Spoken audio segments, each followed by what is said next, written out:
Well, hello to everybody in Australia. This is Jack Travers live and in color from Groveland, Florida.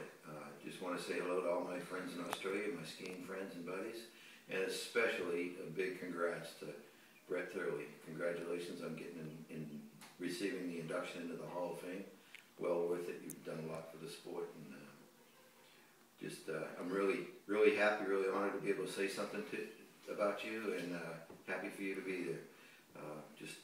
Trying to think of a couple of little short stories we can talk. I think Brett was probably the king of the nicknames for people. He had the ability to actually call one of our world champion slalom skiers Lamb Chop, which was a name that stuck with it. And then we actually had a skier from the United States. His name was Dwight Wolf, and all of a sudden he became the Black Sheep. That was Brett's way of finding something comical about it. Actually, Brett had a couple of nicknames himself. Carrot Top, Carrot, and actually for some mysterious reason, my wife used to call him the Tasmanian Devil. Maybe it was the mischievous things that he did, but Brett was always fun to have around.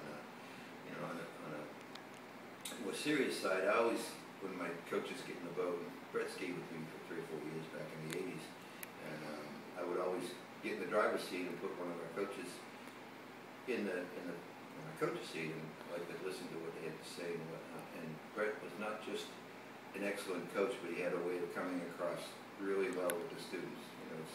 It's not so difficult to be able to coach people, but to get them to where they understand what you're saying and analyze things and gain their respect and also gain their trust. And that was what Brett was really all about. He was not only a great skier, but he was a great coach, a very personable person.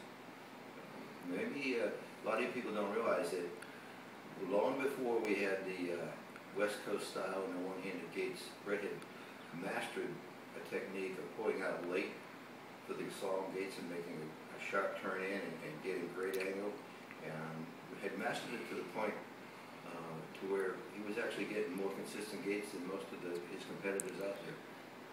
It was a bit of a challenge, especially in the early stages when he was developing this technique.